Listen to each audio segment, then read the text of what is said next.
Hello everyone, good morning to all, and I welcome you all in the beginning of this week. And today it is Monday, 23rd of November. So let's get started today's newspaper.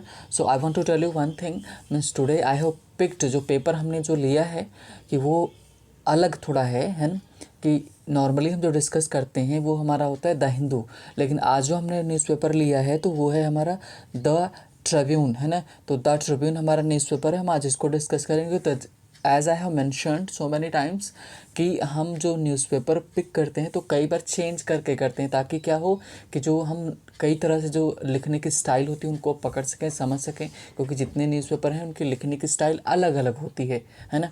तो हम जितने अलग अलग तरीके से पढ़ेंगे हमारा English से एक्सपोजर उतने ही ज़्यादा अच्छा रहेगा, है ना। तो चलिए स्टार्ट करते हैं विदाउट गेटिंग लेट। तो जो आज की जो पहली न्यूज़ है दैट इज़ कि related to corona virus, again जो सिचुएशन ख़राब हो रही है उसी से रिलेटेड है ना। तो चलिए स्टार्ट करते हैं।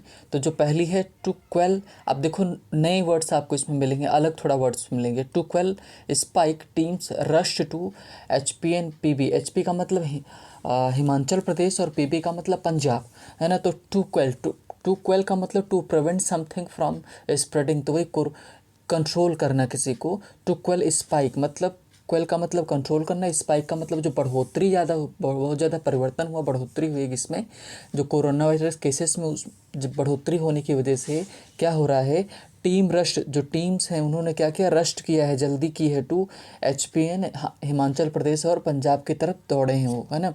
तो ये हो गई कोरोना वायरस से रिलेटेड न्यूज़। अगली जो हमारी न्यूज़ है related that is related two means terrorism. आजकल बहुत ज़्यादा मीन्स केसेस हम लोग को देखने को मिल रहे हैं। तो जो टोल प्लाजा पर जो अटैक, मतलब वहाँ पर जो टेररिस्ट मारे गए थे, है ना, तो 150 metre tunnel possibly used by terrorist found in Samba. तो जो टेररिस्ट थे उन्होंने संभावना ये जताई जा रही, पॉसिबली ये संभावना ये जताई जा रही कि टेररिस्ट ने 150 मीटर की जो टनल थी उसका यूज़ किया गया था, जो कि काम लिए सांबा में मिली है ना। तो ये न्यूज़ हो गई। और एक ऊपर भी देख लेते हैं, Trump campaign seeks recount in Georgia. मतलब जो ट्रम्प कैंपेन जो कभी कर रहे हैं, ट्रम्प कैंपेन जो चल रहा है वो चाहते हैं कि जॉर्जिया में फिर से रिकाउंटिंग हो, फिर से जांच की जाए कि वोटों की जो गिनती है, मत हुए हैं, मतदान हुए, उनकी फिर से गिनती की जाए, काउंटिंग की जाए। Integrated approach must to fight climate change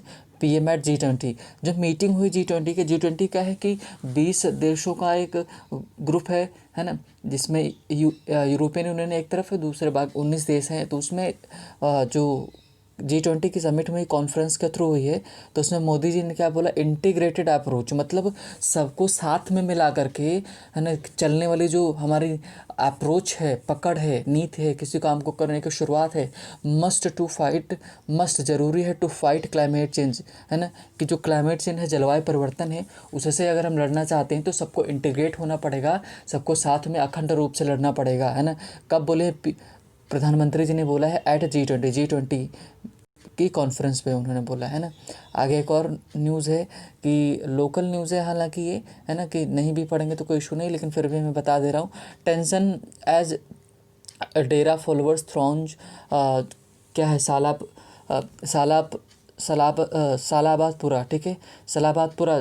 तो टेंशन कहाँ हुई, प्रॉब्लम कहाँ क्रिएट हो रही है, समस्या कहाँ खड़ी हो रही है। जैसे डेरा फॉलोअर्स, जो ये राम रहीम है, इनके जो फॉलोअर्स हैं उन्होंने क्या किया है, थ्रॉन्ज ये अच्छा वर्ड है। थ्रॉन्ज का मतलब होता है इकट्ठा होना, टुगेदर, इकट्ठा हुए कहाँ, ठीक है, सालाबादपुरा में, ठीक है, सालाबादपुरा में इकट्ठा हुए, इस वजह से प्रॉब्लम क्रिएट हो रही। तो इसकी वो मांग कर रहे कि एक उनके लीडर की डेथ हुई है, तो उसके किलर की अरेस्ट की मांग कर रहे हैं, है ना। तो ये है। और अगली जो न्यूज़ है that is Joe Biden picks US Indian as a policy director. मतलब कि जो बाइडेन है उन्होंने क्या क्या पिक किया है, किसको, है ना, उठाया, चुना है, US इंडियन मतलब भारतीय मूल के जो वहाँ लोग रह रहे हैं उनको उन्होंने उठाया किसका, पॉलिसी डायरेक्टर के रूप में, मतलब नियुक्तियाँ कर रहे हैं, है ना। एक और न्यूज़ है हमारी जो ठंड से रिलेटेड है, क्या है, north braces for big chill as mercury dips, मतलब कि मरकरी के गिरने की वजह से क्या हुआ, मतलब ठंड बढ़, जब मरकरी गिरती तो क्या होता है, ठंडा होता है, मतलब ठंडा होने से इंडिकेट करता है। तो north braces for big chill मतलब काफ़ी ज़्यादा ठंड देखने को मिली है ना। एक और है कि NH नेशनल हाईवे जो है, नेशनल हाईवे 44 ब्लॉक्ड, उसको ब्लॉक किया गया फॉर आवर्स, कई घंटों तक ब्लॉक रहा वो, after x councillors body found, मतलब एक्स काउंसिलर का मतलब भूतपूर्व जो पार्षद होते हैं, जो सदस्य होते हैं, उनकी बॉडी मिली, इस वजह से पूरा चक्का जाम कर दिया गया वहाँ पर, है ना। तो ये थी हमारी न्यूज़ आज की, है ना। Now we are going for our means जो एडिटोरियल होता है ना, उसकी तरफ चलते हैं। और थोड़ी सी एक और न्यूज़ कॉलम्स में इधर है, ब्रीफ में लिखी हुई, इसको भी देख लेते हैं। लिखा हुआ कि जो भारतीय इन जुडिशल कस्टडी, भारतीय हस्बैंड मतलब भारतीय जो कॉमेडियन है वो और उनके हस्बैंड दोनों जुडिशल कस्टडी में, दोनों के घर गांजा मिला इस वजह से, है ना। RBI Twitter handle gets million followers, मतलब कि लगभग 10 लाख उनके हो गए हैं, फॉलोवर्स हो गए हैं RBI के, पहली ये बैंक है ऐसी, है ना। Fake army major dupes 17 brides, मतलब ड्यूप का मतलब होता है कि टू लाइक समबडी, ठीक है, कि किसी से झूठ बोलना, कि एक तरह से आप क्या बोल सकते हैं, ड्यूप का मतलब होता है कि झांसा देना, है ना। ड्यूप का मतलब क्या होता है, झांसा देना। तो उसने एक फेक आर्मी मेजर था, उसने 17 ब्राइड्स को, मतलब 17 लोगों के साथ उसने शादी रचाई, जो भी किया हो उनके साथ धोखा दिया है ना। अभी पकड़ा गया। उसने एक हैदराबाद के एक होटल में लिया हुआ था, अपना होटल लिया हुआ था, और वहीं पर उसने ऑफिस बनाया था, एकदम प्री प्लान था अच्छे से, है ना। तो ऐसे भी लोग हैं जो क्या लोगों को बहका रहे हैं। तो इन सब चीज़ों से हम लोगों को सावधान रहना पड़ेगा, ध्यान रखें, है ना। Now we are going for the editorial, and आज का एडिटोरियल काफ़ी अच्छा है। एज आई हैव मेंशन्ड कि हम उन आर्टिकल्स को रोज़ अलग अलग क्षेत्र से आर्टिकल को उठाते हैं, ताकि हमको जानकारी बहुत सारी मिल सके, है ना। तो जो आज का हमारा आर्टिकल है काफ़ी अच्छा है ना। तो that is related to courts, है ना। किससे रिलेटेड है, कोर्ट जो होते हैं उनसे रिलेटेड है। कोर्ट का मतलब क्या है, कि जो हमारे कोर्ट हैं, है ना, उनकी बात करते हैं। कोर्ट सुप्रीम कोर्ट हो गया, हाई कोर्ट हो गया, सत्र या सेशन कोर्ट हो गया, उन सब की बात करें। तो चैलेंज बिफोर कोर्ट्स मतलब कि जो सबसे बड़ा सामना करना है, सामने करने वाली जो समस्या है क्या है, कि कोर्ट्स के सामने, यहाँ बिफोर का मतलब पहले नहीं, सामने है। कोर्ट के सामने जो सबसे बड़ी समस्या है, चैलेंज है, वो क्या है, कि वो हम पढ़ने के बाद पता चलेगी, है ना। Trust and confidence in judiciaries conduct work need constant renewal. कहना क्या चाहते हैं कि ट्रस्ट का मतलब भरोसा, कॉन्फिडेंस वही, है ना, विश्वास किसमें, इन judiciaries conduct and work. Judiciary का मतलब न्यायपालिका के काम में, है ना, नीड ज़रूरत है, कांस्टेंट लगातार, रिन्यूएबल उसका नवीनीकरण होता रहे। मतलब कहना क्या चाह रहे हैं कि कोर्ट के सामने जो समस्या है ना सबसे बड़ी, वो क्या है, कह रहे हैं कि उसमें क्या होना चाहिए, कि ट्रस्ट भरोसा होता है। जो कोर्ट काम करता है उसके काम में लगातार भरोसा क्या का रिन्यूअल होता रहना चाहिए, मतलब उस पर भरोसा बना रहना चाहिए। कि लोगों का भरोसा बिगड़ता रहता है तो उसको मेंटेन करके रखना चाहिए, ये कहना चाहते हैं ना। ज़रूरत है उसके काम, जो कार्य करता है तो उस काम करता है उससे, उसमें ऐसा काम करे कि लोगों का उस पर भरोसा लगातार बना रहे, है ना, कि टूटे ना। कई बार होता है कि चीज़ें ख़राब होने की वजह से लोगों का भरोसा उठने लगता है, तो वही करे कि कांस्टेंट बना रहना चाहिए, है ना। अपना हम अपने एडिटोरियल की तरफ चलेंगे। जो मेन हमारा है, उस मेन जो पढ़ना है हमको वो है ना। इसको लिखा किसने, विवेक कार्जू ने लिखा है, x secretary minister of external affairs, है ना। एक्स सेक्रेटरी और मिनिस्टर ऑफ एक्सटर्नल अफेयर्स उन्होंने इसको लिखा हुआ है ना। ये हैं विवेक कार्जू। और ये हमारा आज का जो है ना एडिटोरियल, ये बेस्ड है हमारे जुडिशरी पर, है ना। तो जैसा कि हम जानते हैं, जो इंडियन डेमोक्रेसी है उसके 4 पिलर्स माने जाते हैं, है ना। तो पहला जैसे सबसे पहले तो आपका होता है कि क्या लेजिस्लेचर होता है ना, एग्जीक्यूटिव होता है, और फिर हमारा जुडिशरी इन तीनों के ऊपर होता है। और एक और होता है, चौथा पिलर माना जाता है मीन्स मीडिया, है ना। तो ये 4 पिलर्स में से जो हमारा एक तीसरा पिलर है कौन सा, जुडिशियल, यानी कि न्यायपालिका, जुडिशरी जो है, हम उसकी बात करने जा रहे हैं, है ना। The Indian supreme court has stood for rights of citizen since the establishment of the Republic. Republic का मतलब गणतंत्र जो है ना, ये गणतंत्र है, जब मतलब भारत का जब से इस्टेब्लिशमेंट हुआ है, गणतंत्र बना है, तब से क्या है, द इंडियन सुप्रीम कोर्ट, भारतीय supreme court has stood, stand का थर्ड फॉर्म है, स्टूड, खड़ा रहा है किसके साथ, फॉर द राइट्स, किसके राइट्स के लिए, अधिकारों के लिए, सिटीजन के। कब से, since the establishment of the Republic, जब से गणतंत्र की स्थापना हुई तब से यह अपने नागरिकों के लिए हमेशा से खड़ा रहा है ना, मतलब उनके अधिकारों के लिए लड़ रहा है। इट्स प्रोग्रेसिव जजमेंट्स, इसके जो प्रगतिशील जजमेंट्स हैं, थ्रू द डिकेट्स, मैंने बताया कि कॉमा जहाँ से लगा होता है ये एक्स्ट्रा इन्फॉर्मेशन होती है, यहाँ से लगा कर यहाँ तक एक्स्ट्रा इन्फॉर्मेशन है। बाकी आप पढ़ना चाहते हैं हैव के बाद इनलार्ज आएगा, क्योंकि हैव के बाद थर्ड फॉर्म आती है ना, कि जब परफेक्ट होता है तो। इट्स प्रोग्रेसिव जजमेंट्स, इसके जो प्रगतिशील जजमेंट्स हैं, है ना, थ्रू द डिकेड्स, कई दशकों तक, है ना। इनलार्ज का मतलब बढ़ाया है, क्या बढ़ाया है, द एम्बिट का मतलब होता है, एम्बिट का मतलब दायरा होता है, ऑफ द फ्रीडम, मतलब जो स्वतंत्रता का इन्होंने दायरा बढ़ाया है। रिड्यूस्ड, क्या घटाया, क्या है, डिस्क्रिमिनेशन, जो भेदभाव होता है उसको घटाया है। In different aspects of national life, कई सारे राष्ट्रीय जो हमारी लाइफ होती है, एक लाइफ होती है, उसके कई सारे पहलुओं में। एंड अपहेल्ड का मतलब बनाए, अपहोल्ड होता है, अपहोल्ड का थर्ड फॉर्म है, ये सेकंड फॉर्म होता है। अपहेल्ड उन्होंने बनाए रखा है क्या, कॉन्स्टिट्यूशनल, संवैधानिक वैल्यूज़, मूल्यों को।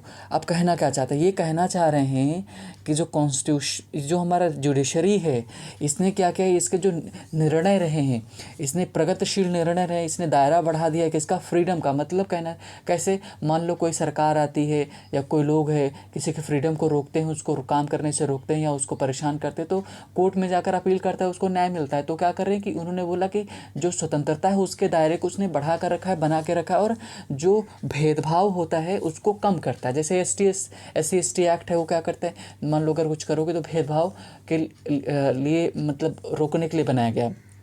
तो इन, और उसने क्या, कॉन्स्टिट्यूशनल वैल्यूज़, जो हमारे संविधान से रिलेटेड जो मूल्य हैं, उनको उसने बनाए रखा है, कौन, जुडिशरी ने बना करके रखा है ना।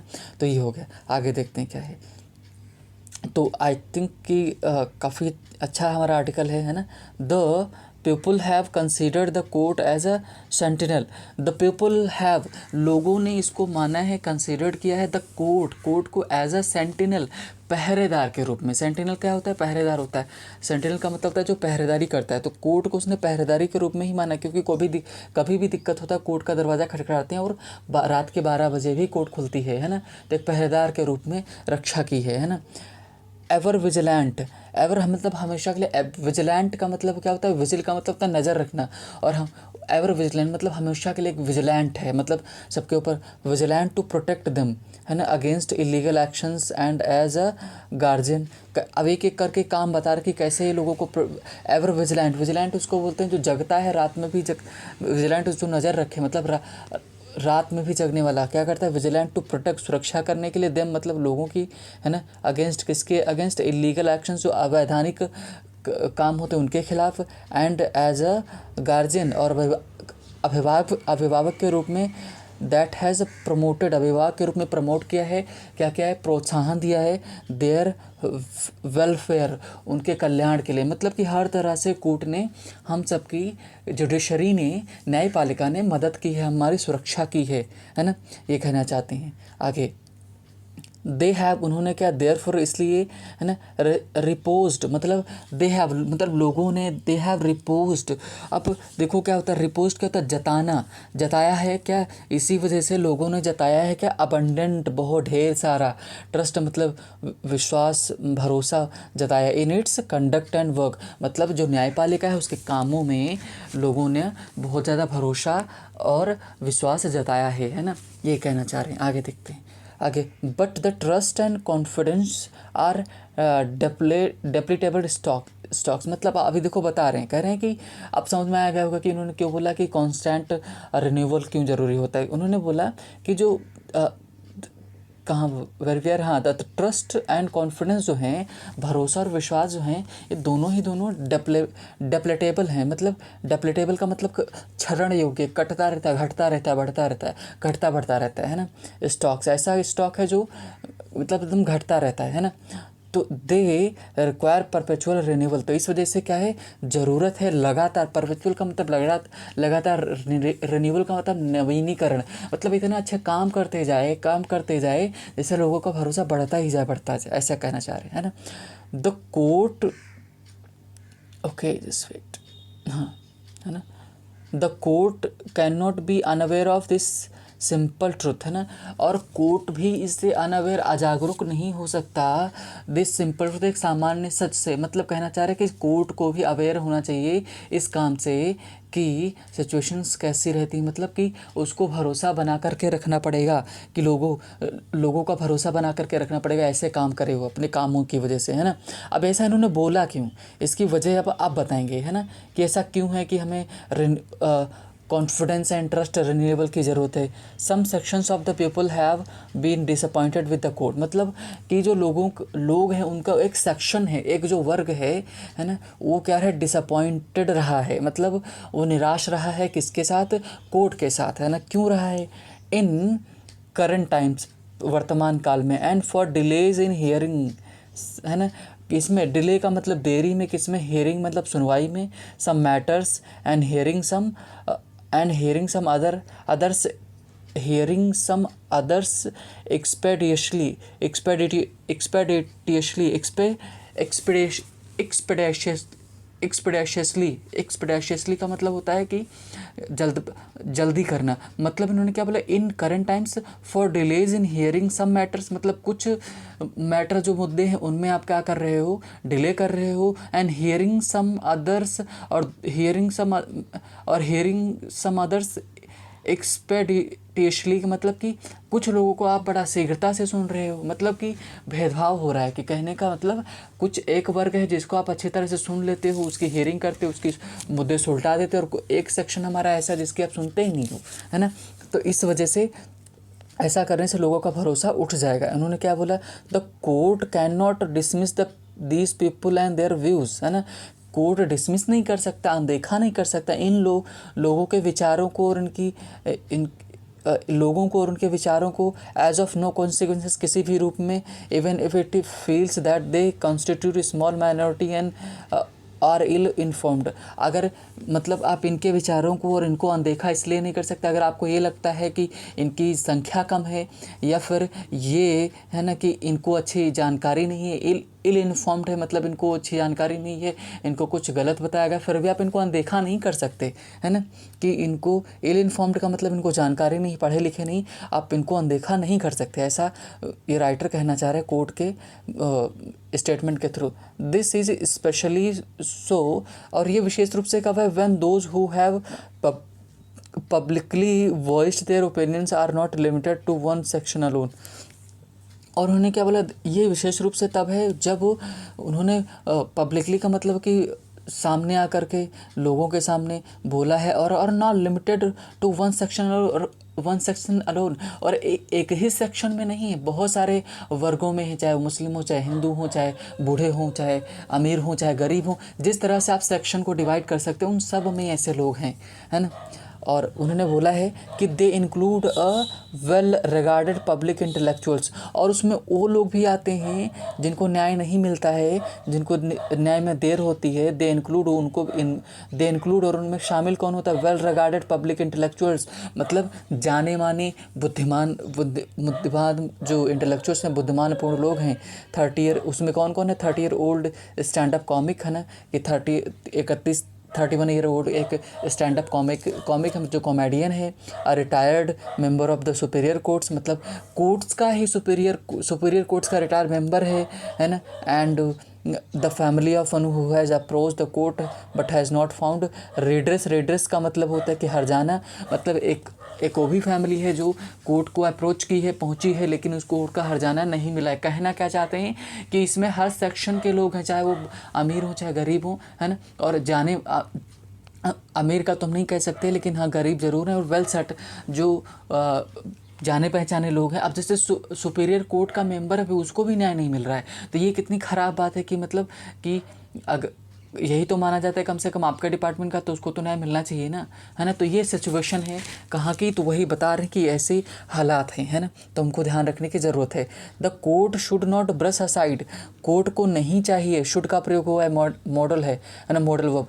तो the court should not, court को नहीं चाहिए ब्रश असाइड का मतलब किनारे करना, इग्नोर करना, क्रिटिकल व्यूज़, है ना, जो आलोचनाएं हैं, even if some have been expressed intemperately, मतलब कि अगर वो असंतुलित रूप से, टेम्परेट का मतलब होता है संतुलित रूप से, जो सोच समझ कर बोलता है। इनटेम्परेटली का मतलब होता है कि जो समझ नहीं पाता, गुस्से में आके बोल सकता है। एंड क्रूडली मतलब कहना चाह रहे हैं कि चाहे वो किसी भी तरह से बोले, आप उसके विचारों को अनदेखा नहीं कर सकते, है ना। क्योंकि कब इंसान कब झल्लाता है, कब परेशान होता है, जब उसको जिस चीज़ के लिए वो प्रयास करता है, लगातार प्रयास करे, उसको ना मिले, तो ऑब्वियसली वो क्या होगा, परेशान ही होगा, है ना।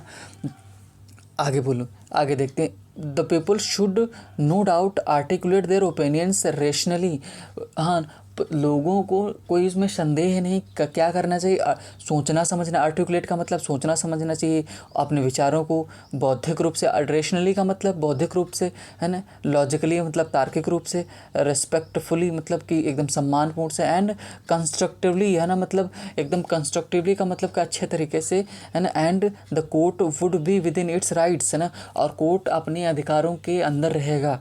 टू डेप्लोर, है ना, डेप्लोर का मतलब क्या होता है, आप डेप्लोर को बोल सकते हो निंदा करना, those who do not do so, और जो ये ऐसा नहीं करते हैं, मतलब कोर्ट उनकी निंदा भी करेगा जो ऐसा नहीं मानते हैं, मतलब कि खराब बातें करते हैं। तो इन सब बातें कहने का मतलब है ना।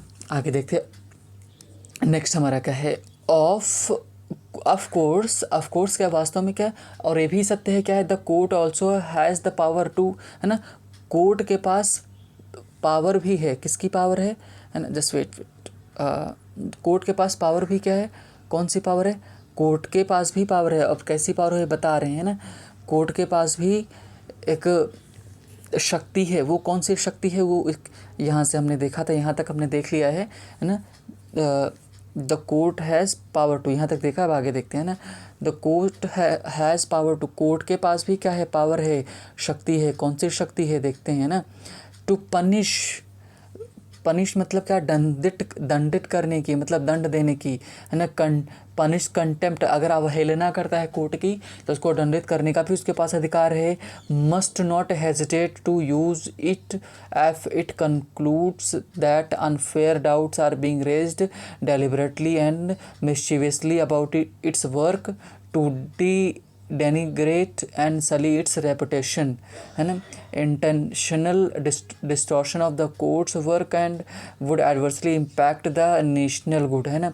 आप कहना क्या चाहते हैं, कोर्ट के पास ये भी अधिकार है, वो क्या कर सकता है कि अगर इसकी कोर्ट जो आदेश देता है उसकी अवहेलना करेगा तो नो डाउट क्या करेगा, वो हेजिटेट नहीं होगा, कोई संदेह नहीं करेगा, to use it if it, है ना, कि उसको प्रयोग करने मतलब पनिश करने में भी वो कोई हेजिटेट नहीं होगा। अगर क्या करता है, कंक्लूड्स, अगर इस बात पर निष्कर्ष निकलता है कि अनफेयर डाउट्स उस पर किए जा रहे हैं, जो डाउट्स उस पर किए जा रहे हैं वो सही नहीं है, और बीइंग रेज्ड डेलिबरेटली, और जानबूझकर उठाए जा रहे हैं, एंड मिस्चीवियसली किए जा रहे हैं अबाउट इट्स वर्क, कि उसके कामों के ऊपर मतलब मिस्चीवियसली किया जा रहा है, नॉटीपन दिखाया जा रहा है। मिस्चीवियसली क्या किया जा रहा है, डेनिग्रेट मतलब का क्या होता है कि मतलब डेनिग्रेट का मतलब होता है कि बदनामी करना, है ना, और सली का मतलब ही होता है जो उसकी प्रतिष्ठा है उसको सली करना, रेपुटेशन जो है उसको तोड़ना, क्या करना, मैला दूषित करना, है ना, उसकी रेपुटेशन को ख़राब करना। अगर ऐसा सब करते हैं,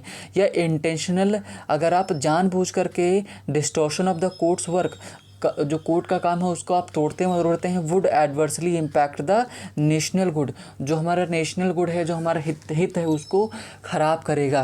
कहना क्या चाहते हैं, अगर आप गलत काम करोगे तो कोर्ट के पास अधिकार है, आपको पनिश भी करेगा, है ना, और कि अगर आप ऐसा करते हैं तो ये नेशनल हित में नहीं होगा, है ना। हावेवर, हालांकि बिफोर रीचिंग द कंक्लूजन, कि हम निर्णय पर पहुँचें, निष्कर्ष पर पहुँचें, इट मस्ट ऑलवेज इंट्रोस्पेक्ट, हम क्या करें कि कोर्ट को बता रहे कि इंट्रोस्पेक्ट करे, खुद की जांच कर ले, है ना। इंट्रोस्पेक्ट का मतलब आंतरिक रूप से जांच करे। If some of its own actions, इसके खुद के कुछ जो काम है और इनएक्शंस, जो ढिलाई है, काम नहीं कर पाया है, हैव लेड, कि वो कारण बने हैं, लेकर गए हैं कि rise of perceptions in sections of the public opinion, कि उनकी वजह से लोगों में अनुभव हुआ है, या ख़राब अनुभव हो चाहे अच्छे अनुभव हो, उनकी वजह से फेल किया है। तो मतलब अगर कोर्ट कोई काम करता है तो उसको इंट्रोस्पेक्ट करना चाहिए, जांचना चाहिए, खुद के विश्लेषण करना चाहिए, तब ऐसा करना चाहिए। उसने जो काम किए हैं या काम नहीं किए, उनका रिजल्ट क्या हो सकता है ना। तो ये कहना चाह रहे हैं। आगे चलते हैं ना। तो नेक्स्ट हमारा जो पैरा है ना, वो नेक्स्ट पैरा हमारा ये बोल रहा है कि पॉपुलर परसेप्शंस, जो परसेप्शंस का मतलब होता है अनुमान, अनुभव, है ना, कि perceptions are rarely based on the technicalities. मतलब पॉपुलर जो परसेप्शंस हैं, जो famous perceptions are rarely based on, वो किसके ऊपर बहुत ही रेयर में हो जो बेस्ड हो किस पर, टेक्निकलिटीज़ पर, और फाइन लीगल पॉइंट्स, उनमें जो लीगल पॉइंट्स हो। मिस परसेप्शन जो बनाए जाते हैं arise if well placed person succeed in getting a matter urgently heard and another not so fortunate to do so, does not, है ना, fortunate does, so fortunate does not। कहना ये चाहते हैं कि परसेप्शंस तब बनते हैं, और स्पेशली मिस परसेप्शंस तब बनते हैं, उठते हैं, जब एक वेल प्लेस्ड का मतलब अच्छा खासा व्यक्ति, मतलब जो उसके पैसा है, सेटल्ड है, वो क्या करता है, उसको निर्णय जल्दी, उसकी हियरिंग जल्दी हो जाती है, उसको जल्दी सुन लिया जाता है, उसका निर्णय जल्दी निकल कर आ जाता है। और दूसरा ये होता है कि जो फॉर्चुनेट नहीं है, वो वेल प्लेस्ड नहीं है, उसके पास पैसा नहीं है, पावर नहीं है, तो उसको निर्णय नहीं मिल पाता। तभी क्या होता है, मिस परसेप्शन बनते हैं, ख़राब भावनाएँ हमारे उनके बारे में बनती हैं, है ना। आगे this has happened very recently, this has happened very recently, मतलब ये हाल में बहुत बार हुआ है। It is a fact that well placed person had come before the court, है ना, कि after going to lower courts, मतलब कि इट इज़ अ फैक्ट, ये सत्य है कि वेल प्लेस्ड पर्सन जो होता है had come before the court, court के had come before the court after going to lower courts, lower courts, ये सत्य है कि लोअर कोर्ट्स में जाने के बाद वो अपर कोर्ट में आया है ना। आगे while others came directly to it, है ना, और बाकी के लोग डायरेक्ट यहाँ पर आते हैं ना। तो उन्होंने क्या बोला, तो कोर्ट मस्ट में विश, कोर्ट को क्या करना चाहिए, विश करना चाहिए दैट, कि ये करना चाहिए, others also goes to lower courts, है ना, बाकी लोग भी लोअर कोर्ट्स में पहले जाएं, बिफोर कमिंग बिफोर इट, है ना। देखो दो बार है, ये जो बिफोर है ये है कंजंक्शन, है ना, ये बिफोर है ये है प्रपोजिशन। तो कह रहे हैं कि लोअर कोर्ट जो है, उस वो जो अपर कोर्ट है उसमें आने से पहले लोअर कोर्ट में जाए, है ना, कि वही कह रहे हैं कि कमिंग बिफोर इट का मतलब अपर कोर्ट, अपर कोर्ट के लिए बात कर रहा है कि जुडिशरी में अपर कोर्ट के आने के पहले वो लोअर कोर्ट में जाए, है ना, ये कहना चाह रहे हैं। बट इन डूइंग सो, ऐसा करने में, specially in matters of public liberty, है ना, ऐसा इन सब मामलों में पब्लिक लिबर्टी जो होती है, प्रूडेंस रिक्वायर्स, इनमें सब में प्रूडेंस मतलब बुद्धिमत्ता की ज़रूरत होती है। That it instruct to lower courts, है ना, दैट इट इंस्ट्रक्ट्स, जो कि अपने निचले वाले कोर्ट को आदेश देता है टू डिस्पोज, वो क्या करे, क्या बोलते हैं, निदान करे, है ना, निपटाए द मैटर अर्जेंटली, मैटर को अर्जेंटली, है ना। तो हमने इतना पढ़ा, और ये मैं PDF आपके ग्रुप पर डाल दूँगा। तो ये हमने काफ़ी डिस्कस कर लिया, पूरा डिस्कस नहीं किया जा सकता, काफ़ी लंबा हो जाएगा ना, तो आपको देखने में भी दिक्कत होगी, है ना। तो आई होप कि आपको काफ़ी अच्छा लगा कि चैलेंज बिफोर कोर्ट्स काफ़ी अच्छा हमारा आज का टॉपिक था। सो मीन्स आगे का भी पढ़िएगा, आपको काफ़ी ज़्यादा इन्फॉर्मेशन मिलेगी, है ना। So thank you for watching the video, and if you like the session please do subscribe and like, and अपने कमेंट्स भी छोड़ें, है ना। Thank you.